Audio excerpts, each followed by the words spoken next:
بسم اللہ الرحمن الرحیم۔ تو کہتے ہیں کہ ایک آدمی کے ایک بیٹے نے پورا علم پڑھا، پورا علم پڑھنا بھی کوئی آسان کام نہیں، اور پھر ان کے اور بھی بیٹے تھے جو کوئی مجسٹریٹ بنا، کوئی ایڈوکیٹ بنا، کوئی انجینئر بنا، کوئی ڈاکٹر بنا، تو وہ سب اپنے اپنے کاموں پہ لگ گئے، اور مولوی صاحب تو بس سفید کپڑے اور سر پہ سفید ٹوپی یا صافہ ہے اور نمازیں پڑھ رہے ہو، آ رہے ہو، جا رہے ہیں۔ انجینئر کے یہاں بھی بہت پیسوں کا ریلا پہلا ہے، اور ڈاکٹر سے تو ماشاء اللہ کلینک میں اب دوائیاں نہیں رکھتے، صرف پیسے جمع کرتے ہیں، دوائیاں باہر سے جا کے لے لیں۔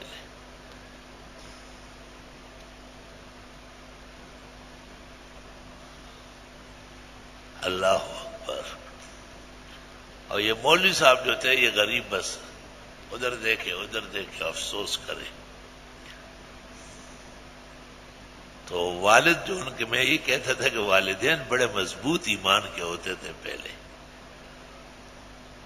ان کو بھی افسوس ہوا کہ یہ میرا لڑکا علم پڑھنے کے بعد احساس کمتری میں مبتلا ہے۔ انہوں نے اپنے گھر سے ایک قیمتی یاقوت نکالا، ملغلرہ۔ لوگ پرانے زمانے میں چیزیں رکھتے تھے کہ کبھی مشکلات میں کام آ جائے گی، اور بیٹے کو کہا کہ دیکھو یہ بیچنا نہیں ہے، نہ کسی کو دینا ہے، دکھانا ہے صرف۔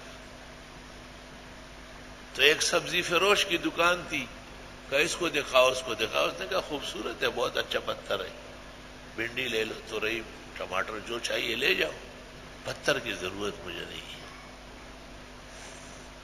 پھر ایک چروائے کو دکھایا، اس کا بھی اس طرح جواب آیا کہ میں بیڑ بکریاں چراتا ہوں، وہاں اس سے بھی اچھے پتھر ہوتے ہیں۔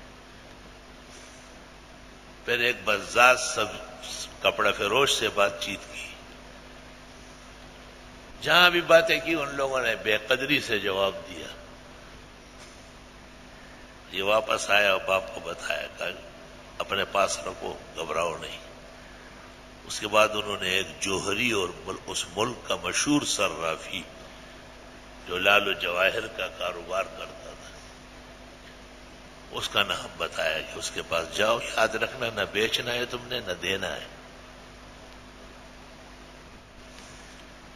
وہ جب اس پتے پر روانہ ہوا، وہاں پہنچا، ان سے ملاقات کی، انہوں نے دیکھا، اور دیکھتے ہی انہوں نے کہا کہ اوہو، یہ تو 10-20 کروڑ کا یاقوت ہے،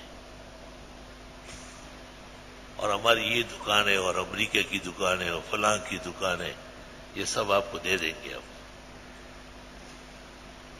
اور پھر آرڈر دے دیا کہ بہت اچھے قسم کا آئس کریم لے آؤ، اور اس کے ساتھ مربروس لے آؤ، کیونکہ بہت بڑا مہمان آیا ہے۔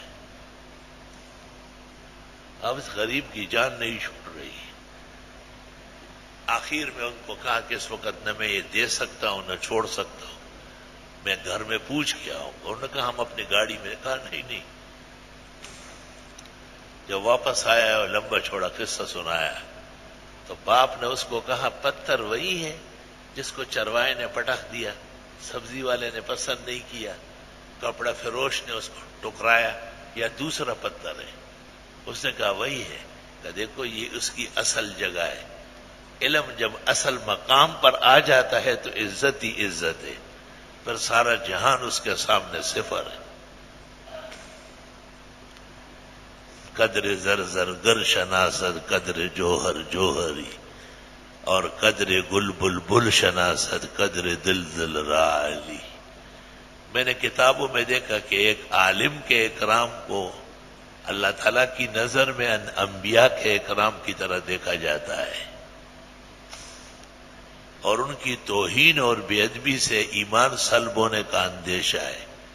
شاہ عبدالعزیز نے اس عبارت پر مطلق فتویٰ دیا تھا کہ اہانت العلماء کفر، علماء حق کی اہانت کرنا یہ کفر کے برابر ہے۔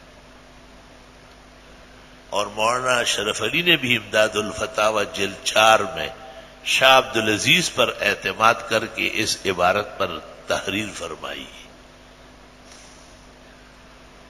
علماء دین کے دنیاوی روش سے آپ بے شک اختلاف کر سکتے ہیں، لیکن دینی عظمت، دینی مقامات اور دینی مرتبہ وہ ایک مومن مسلم کو اپنے دین اور مذہب کی وجہ سے اس کا احترام فرض کے درجے میں کرنا پڑے، فرض کے درجے میں کرنا پڑے. تو یہ یا تو علماء کے خلاف تحریرات کرتے ہیں، خط لکھتے ہیں، جی آپ نے اس کو ایسا کیا، فلان نے تو گریبان میں جان، شرم کر. جن کا نام تم لکھتے ہو وہ خود یا گرفتار ہے یا ہونے والے، وہ چور بازاروں کے سرغنے.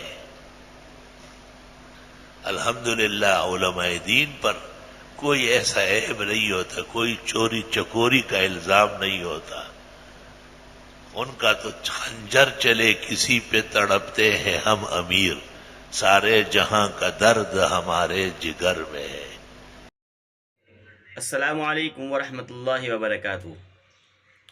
محترم ناظرین کرام، مفتی ظفر علی خان صاحب کی ویڈیو دیکھنے کے لیے اور سننے کے لیے، ان کے بیانات کو سننے کے لیے ہمارے چینل کو سبسکرائب ضرور کر لیں.